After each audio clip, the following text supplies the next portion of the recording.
தக்காளி விலை வீழ்ச்சியால் தேனி மாவட்ட விவசாயிகள் கலக்கத்தில் உள்ளனர். இது பற்றிய விவரங்களை செய்தியாளர் பாண்டியனிடம் கேட்போம். பாண்டியன், வணக்கம். இப்ப தக்காளி விலை வீழ்ச்சி தொடர்பாக விவசாயிகள் கூறுவதென்ன? அவர்கள் முன்வைக்கக்கூடிய கோரிக்கை என்ன? தேனி மாவட்டத்தில் குறுகிய கால சாகுபடியான காய்கறிகள் சாகுபடி ஆயிரக்கணக்கான ஏக்கர் பரப்பளவில் செய்யப்படுகிறது. இங்கே விளையக்கூடிய காய்கறிகள் தேனி மாவட்டத்தில் இருக்கிற ஆண்டிப்பட்டி, தேனி, உத்தமபாளையம் இந்த இருக்கிற சந்தைகள் மூலமாகவும், அதுபோக மதுரை, திண்டுக்கல் சந்தைகள் மூலமாகவும் கொண்டு செல்ல விற்பனை செய்யப்பட்டு பல்வேறு பகுதிகளுக்கு கொண்டு செல்லப்படுகிறது. இந்த நிலையில் கடந்த 4 மாதங்களாகவே காய்கறிகளின் விலை என்பது வீழ்ச்சியடைந்தே காணப்படுகிறது. குறிப்பாக சொல்லணும்னா தக்காளி கடந்த 4 மாதங்களாகவே கிலோ 10 ரூபாய்க்கும் கீழே விற்பனை செய்யப்படுகிறது. தற்போதைய நிலையில் காய்கறி தக்காளி ஒரு பெட்டி 14 கிலோ அடங்கிய பெட்டி வெறும் 60 ரூபாயிலிருந்து 80 ரூபா, 100 ரூபா இந்த ரேஞ்சில் தான் விற்றுக்கிட்டு இருக்கு. இந்த விலையானது கிலோ கணக்கில் பார்க்கும்போது 10 ரூபாய்க்கும் கீழே தான் விற்பனை செய்யப்படுகிறது. இந்த விலை வீழ்ச்சியானது தக்காளி சாகுபடி செய்யப்பட்ட விவசாயிகளை கடுமையான நஷ்டத்தில் சந்திக்கப்பட்டிருக்கு. இது குறித்து தக்காளி சாகுபடி செய்யப்பட்டுள்ள விவசாயிகிட்ட கேட்டு தெரிஞ்சுக்கலாம். நீங்கள் தக்காளி எத்தனை ஏக்கர் பரப்பளவில் பண்ணியிருக்கீங்க? இந்த விலை வீழ்ச்சி உங்களை எந்த அளவில் பாதிக்க செஞ்சுருக்கு? நாங்கள் தக்காளி 1 ஏக்கரில் பண்ணியிருந்தால் எதுவும் விலையும் இல்லை, ஒன்றும் இல்லை. செலவழிக்கிறது மட்டும் 1 லட்சத்துக்கு மேலேயே வந்திருக்கும். ஆனால் இப்போ நாங்கள் குடும்ப செலவு கூட வர்ற அளவுக்கு வர மாட்டேங்குது. அதே மாதிரி தக்காளி மட்டும் இல்லை, எந்த காய்கறியுமே விலை கிடையாது. இந்த 2 வருஷமும் வெளி மாநிலத்திலேருந்து அந்த தக்காளி வராமல் எந்த காய்கறியுமே கொஞ்சம் அளவாக வந்துட்டு இருந்தால் இந்த நம்ம தமிழ்நாட்டில் எல்லா விவசாயிகளுக்கும் நஷ்டமாகாமல் கொஞ்சம் லாபம் கிடைக்கும்.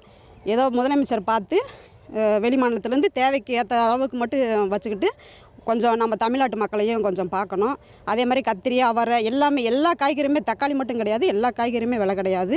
அதனால் இப்போ ரொம்ப மோசமாக இருக்கிறது தக்காளி தான். அதை பிறக்காமே போட்டு நிறையா விவசாயிகளுக்கு நட்டந்தான் இருக்குது.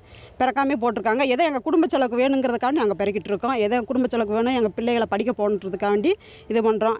பிள்ளைகள் லீவ் வாசி பிள்ளைகள் நாங்களும் சேர்ந்து நாங்களாக பிறக்கி நாங்களாக கடை கண்ணியில் விற்றுட்டு ஏதோ குடும்பத்தை ஓட்டிகிட்ருக்கோம். ஏதோ முதலமைச்சரை பார்த்து விவசாயிகளுக்கு கொஞ்சம் ஹெல்ப் பண்ணணும்.